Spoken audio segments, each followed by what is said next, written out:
and welcome, I'm your CodeMonkey. Here let's learn all about variables. These are basically containers for data, and those containers of data, the data inside them, that is how you can process it in various ways, which allows you to build anything you want to imagine. This is actually a lecture taken from my complete C# course. This is a 12-hour course covering everything about C#, everything from beginner to intermediate to advanced. There's a free 12-hour video over here on YouTube.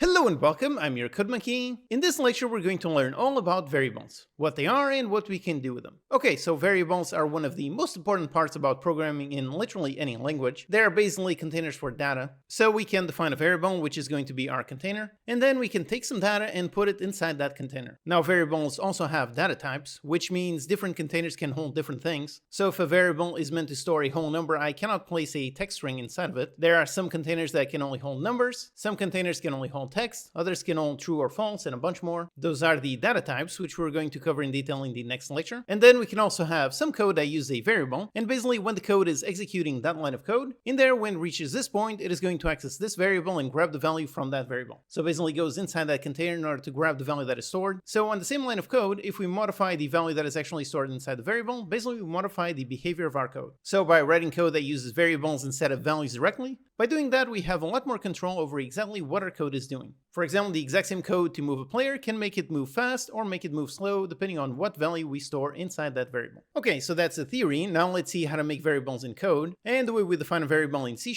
is first we write the data type. Now there are various data types depending on what type of data we want to store. Like I said, some store strings of text, others store whole numbers, others decimals, and so on. I'm going to cover a bunch of data types in detail in the next lecture. For example, over here, let's store the simplest data type, just whole numbers. And for that, we write int for the int data type. This is an integer, so basically whole numbers. And also again, like I mentioned in the last lecture, it is extremely important that you write the code exact. Always remember how it's case sensitive. So for defining the int data type, it is exactly like this. So int, all lowercase. If I make this an uppercase I, then the code no longer knows what this refers to. If I put the whole thing in caps, then nope, this is not recognized as data type. So once again, always remember, always write the code properly and perfectly. So in this case, all lowercase int. So first we define the data type, and then we write the name for the variable. The name can be pretty much anything you want. There are only a handful of limitations, like for example, it cannot start with a number, so this is not a valid name, but for the most part, picking a proper name, like for example, let's say age, yep, there you go, just like this. Basically over here, we are defining a variable called age, which is of type int. And now after defining the age variable, we can do an equal sign, and basically we can assign a value to this variable. So let's say 35. With this, we are assigning the value 35 onto the age variable, so basically picking the value 35 and placing it inside the age container. Also, it's very important that the value matches the type expected by the variable. So over here, I cannot write, for example, 35.2. This does not work. This is an error because again, int can only store whole numbers. So I cannot store a decimal here. So over here, let's make sure to write a whole number. Let's say 35. And also as you write code, you might see some symbols appear in kind of a faded gray, as well as having this green squiggly line underneath. These are not errors. These are pretty much as code suggestions. So in this case, it is saying that we are assigning this variable, but the value is never used. Again, that's because I'm writing the code slowly as I teach what it's doing. So basically just don't get concerned with these green squiggle lines. These won't go away as we actually use this variable. So just remember these are not errors, so don't worry about them. Okay, so yep, here we have defined the variable age, and the variable is basically a container which is currently holding the value 35. If we want to inspect the value inside a variable, for example, one way we can do it is with the very helpful console.writeLine that we've seen up here. So let's write the exact same thing. And once again, always make sure to write the code exactly perfectly. So you can just do writeLine age, and this is basically going to print the age onto the console. So if you go ahead and run this, and if there it is, it printed the value 35. So basically as the code goes to execute this line of code, when it reaches this point, it then looks inside this variable and pretty much just replaces over here with what is the contents inside that variable. So yep, great, it's this simple. Here I have a demo in Unity with this player character. It is being moved using this move speed variable, and basically it is currently moving at this speed. And now if I take and I modify the value inside this variable, there you go, now it moves much faster or much slower. So basically every time the movement function is running, it is always grabbing the value inside this move speed. So if we modify this, then it modifies the actual behavior. So back in our simple console here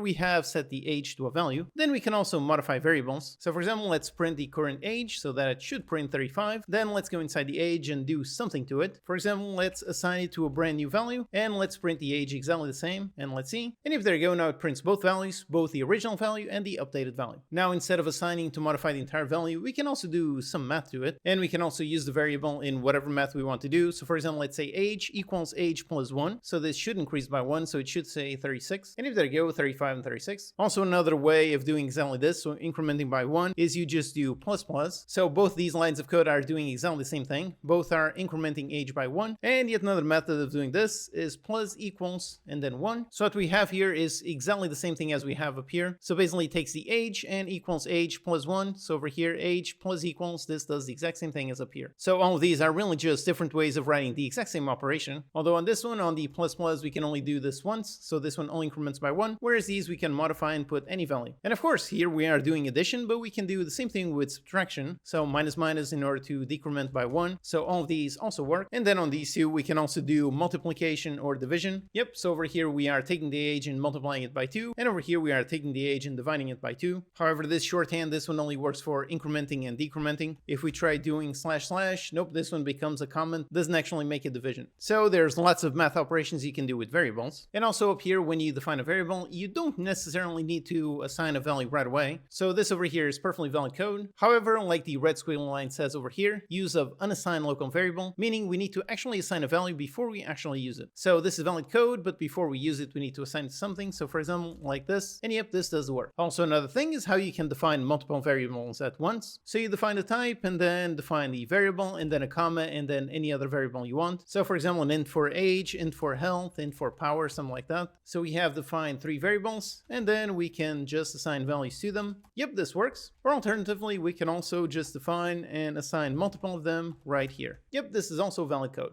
Then I should also point out that you can do math directly on the variables like this, or you can also do it directly inside a function call. So for example, over here, age plus 2, let's just erase both of these. So that one should say first 25 and then 25 plus 2. And if there you go, 25 and 27. But for example, let's say you want to print out the age and then the health. If you do age plus health, if you do this, then yep, that actually prints 125 instead of actually printing out both values, both as separate things. That's because both of these are both numeric values. So it basically ends up doing math with both these. If you want to print out both values, then you basically just need to convert these into a string. That way they won't do any mathematical operations. So the easiest way is up here, we just add a quotation marks. This basically marks the beginning of a string, and then another one to mark the end of it. Again, remember always to have matching ones. So inside the string, we can add anything, like for example, a comma, and then we add a plus. And like this, basically an int value plus a string is going to convert the whole thing into a string. Then add another int, which is also going to be a string. So this should now print a string that will both print the age and the health. And if there it is, just like this. Okay, so here we'll learn how variables are really basically just containers for some data, and then you can do some operations to modify that data. And speaking of data, importantly is how each variable has a specific data type. So let's learn about those in the next lecture.